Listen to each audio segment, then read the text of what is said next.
Good.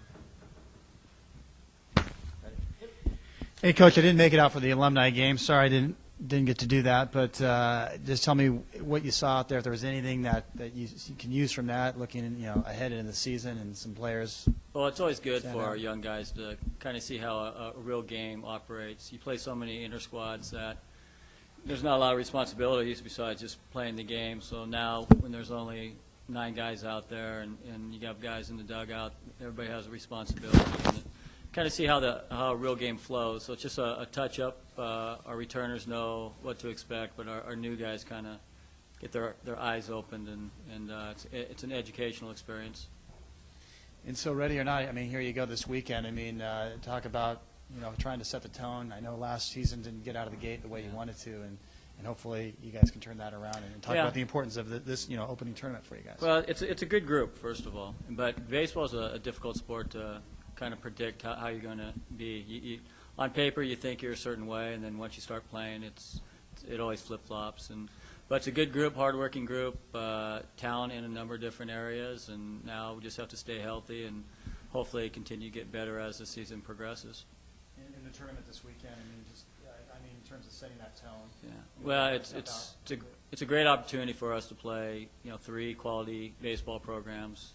3 programs are usually nationally ranked, and it's also good to play, North Carolina, Missouri, teams that you don't normally get a chance of playing. North Carolina, they were runner-ups back-to-back years in the Division I College World Series. Missouri's a perennial regional team. SC's won more national titles than anyone. So it's good. It's good for us. Our players are looking forward to it. And, we've had about a month and a half of great practice, and now the weather changes, and so we'll see. We'll deal with it, and we think we're getting where we need to be, but that first week is just kind of a measuring stick to go out and see what we did right, what we did wrong, and then get it going the next week with practice and on the road again after that. Larry, I guess I'll ask you, health-wise, how are you guys doing?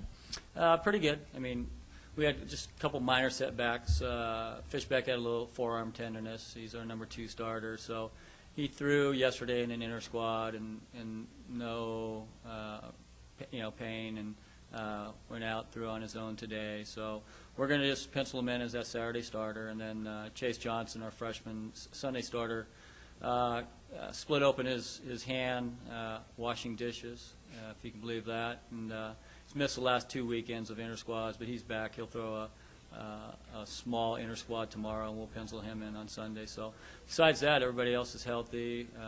Everybody else is ready to go. Mason Friday?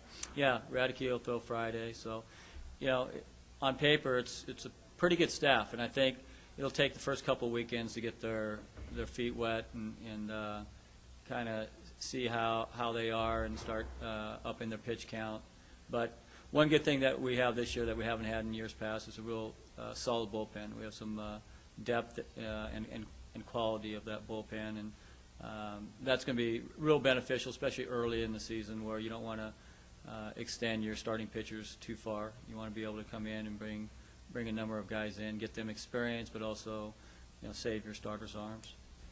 Fishbeck, I mean, do you have any advice, or I guess Coach Kelly, I mean, he hasn't pitched in a game for a couple years. There's going to be some butterflies, I'm sure, but, just to make sure that, he just lets it loose and gets back to what got him there. Well, I mean, he's fine. I mean, he's a fifth-year senior. He hasn't pitched in a competitive game in 2 years, but he's had 2 or 3 inter squads over the past month, and he continues to get better and better. I mean, at the end of the fall, he was only throwing 83 miles an hour, and what he used to throw 3 years ago was 88, 92 with some heavy sink, and he's about 87, 88, but can touch 91, but during that time he's developed his off-speed pitches a lot better, and that's what pitching is. It's not about velocity. It's about location and changing speeds.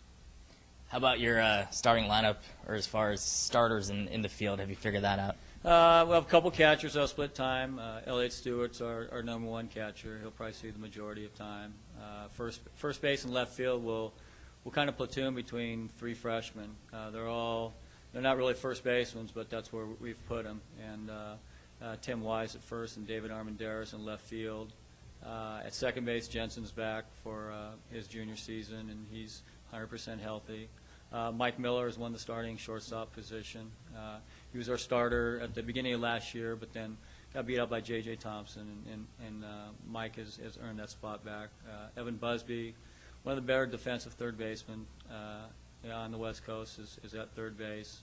And then in center field is Bobby Crocker, who will be a fairly high draft pick this year, and Mitch Haniger was a first-team freshman All-American in right field.